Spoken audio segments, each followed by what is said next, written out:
राम राम। आप सभी के अंदर विराजमान मेरे परम पिता परमात्मा को मेरा कोटि कोटि नमन। हमारा सतगुरु सुखराम जी महाराज के ग्रंथ में खंड पिंड ब्रह्मांड का अंग चल रहा है।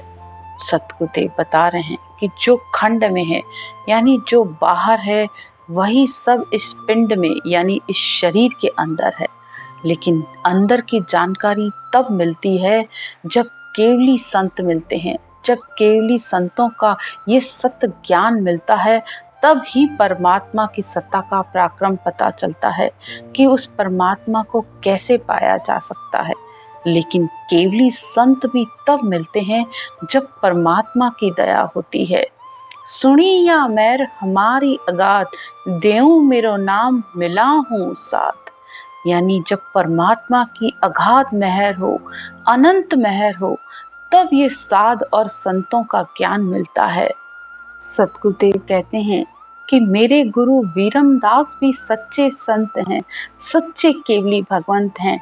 मुझे भी उनसे ही ये अभय का ज्ञान मिला है। साचा गुरु वीरम विश्वावीस, तपे सुखदेव की सदा ही सीस। मेरे सतगुरु द्वारा ही मुझे इस केवल पद सतपद आनंद का ज्ञान मिला है। वे सच्चे केवली भगवंत है और उन्हीं से ही मुझे भी उस परब्रह्म परमात्मा की प्राप्ति हुई है। घट माही दर्शन देओ मम मूरत निराकार, बाहिर गुरु उपदेश दे सो मेरो आकार। ये भगवत वचन है। परमात्मा खुद कहते हैं कि मैं संतों के रूप में ही इस सृष्टि में आता हूँ। इस सृष्टि में दो तरीके के अवतार आते हैं, एक नित्य अवतार, एक निमित्त अवतार। निमित्त अवतार देवों को कहा जाता है, वो सृष्टि की रक्षा के लिए आते हैं।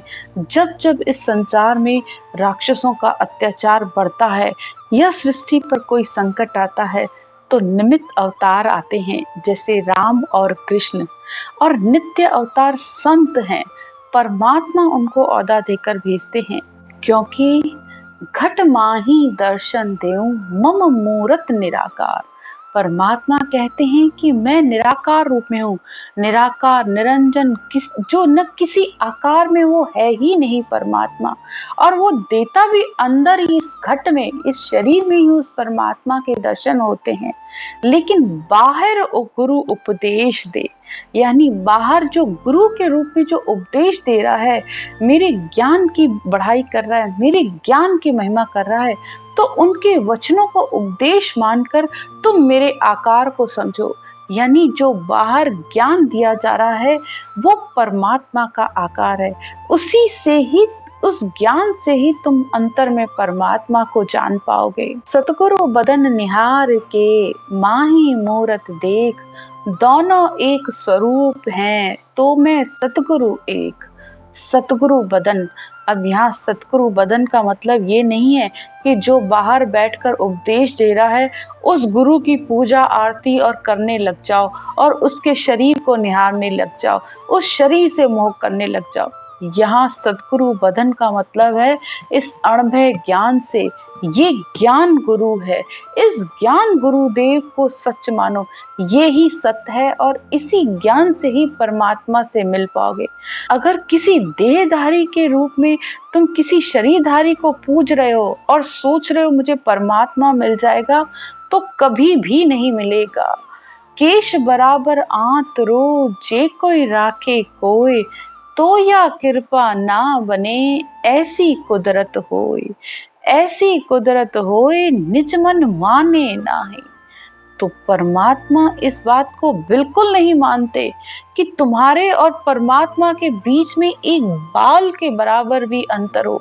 अगर एक बाल के बराबर भी तुम्हारे और परमात्मा के बीच में अंतर है तो तुम फिर उसको अंदर नहीं देख पाओगे। फिर तुम सिर्फ बाहर के गुरु को ही देख देख कर खुश होते रहोगे। लेकिन अगर गुरु के वचनों को मान लिया, उनके ज्ञान को समझकर और उस अनुसार चले, तो जरूर परमात्मा से मिल जाओगे। क्योंकि ज्ञान और परमात्मा एक ही रूप है, दोनों एक स्वरूप हैं तो मैं सतगुरु एक। तो ब्रह्म ज्ञान से ही मेरी सूरत यानी इस शब्द के रूप को तुम जान पाओगे और ये सत शब्द ही और वो परमात्मा एक ही है, दोनों का स्वरूप एक ही है। आत्मा भी अरूप है, ये शब्द धन भी अरूप है और परमात्मा भी अरूप है।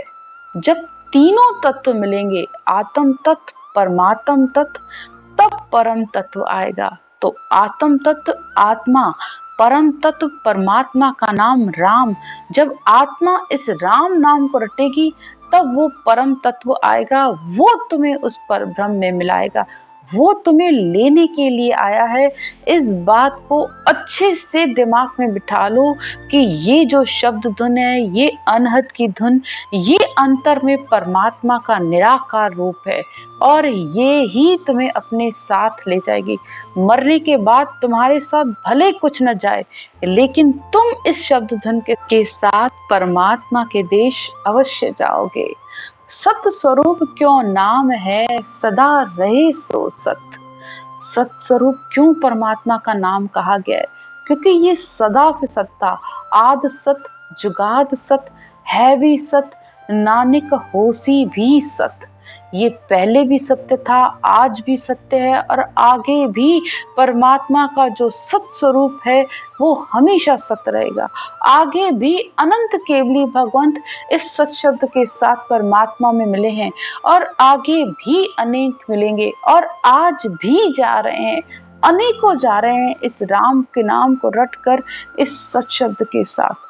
असत्य होता है वो नहीं रहता है, लेकिन सत्य हमेशा रहता है और इसका प्रमाण है कि आज जो भी बैठ के अपना निज मन सौंप के इस ज्ञान को पूर्ण समर्पण करके जो भी आत्मा इस भक्ति को, इस राम के नाम को बैठकर विधि से लेती है, तो ये सत्य उसके अंदर प्रकट हो जाता है। ये सत्य उसके अंदर 10 मिनट भी नहीं लगते हैं, ये उसे लेने के लिए आ जाता है। असत सब चल जाएगा, यूं बोला भगवंत। तो परमात्मा भी बोल रहे हैं, परमात्मा भी कह रहे हैं कि असत्य चला जाता है, सत्य हमेशा रहता है। तो सुखराम जी महाराज भी कहते हैं, हम तो चल्या अगम को भाई, ज्ञान को धर चल्या मृत्यु लोक के माई। सतगुरुदेव कहते हैं कि मैं देह से भले इस संसार में नहीं हूँ, देह से मैं इस संसार से चला गया हूँ, लेकिन मैंने ज्ञान को, इस सत्य केवल ज्ञान को इस संसार में तुम्हारे लिए छोड़ा है।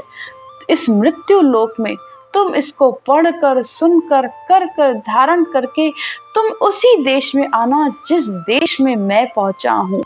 आगे कहते हैं, चल हंसा जहाँ जाए ये, जहाँ राम जना को देश, आवागमन न औत रे, अमर एको भेष। तो अमर तो एक वो चौथा लेख है, वो संतों का देश है। परमात्मा कहते हैं कि चल हंसा, परमात्मा कहते हैं कि हे हंसरती आत्मा, हे भक्त, चल मेरे साथ, इस ज्ञान को धारण कर।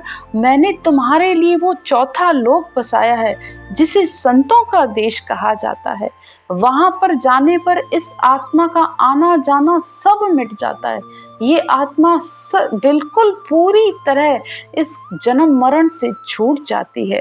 वहां पर सब संतों की एक जैसी अवस्था है, कोई छोटा या कोई बड़ा या कोई कम या कोई ज्यादा नहीं है।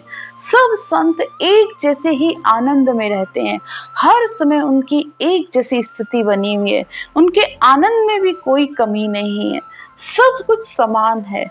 तो हे हंसों, हे भक्ति करने वाली आत्माओं, चलो उस देश में, वो मेरा देश है जहां पर मुझसे मिलकर तुम एक हो जाओगे।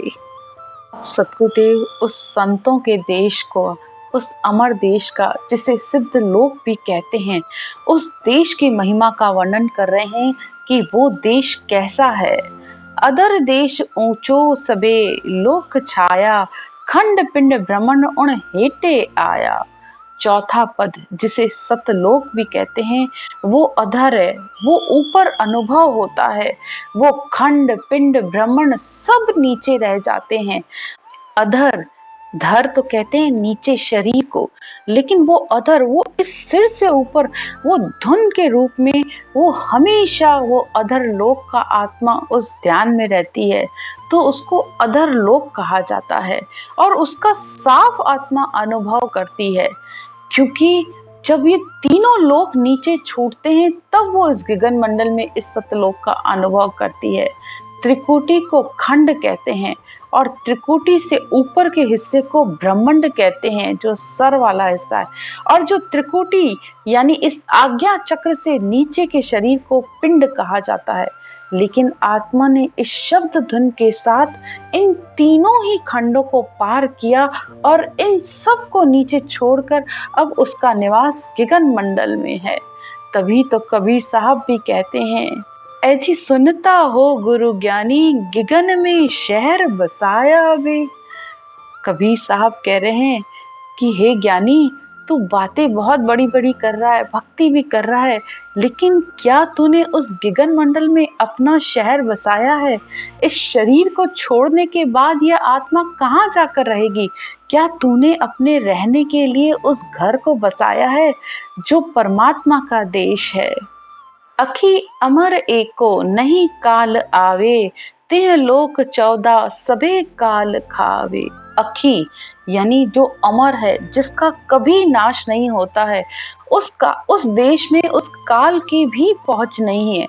वो काल 3 लोक 14 भवन तक है, लेकिन वो उस काल की चौथे लोक में पहुंच नहीं है, वो वहां जा ही नहीं सकता। तो वो अमर देश है, उस देश का कभी नाश नहीं होता है। इस तरह सद्गुरुदेव उस अमर लोक सिद्ध लोक की महिमा कर रहे हैं। इससे आगे की चर्चा कल करेंगे। राम राम।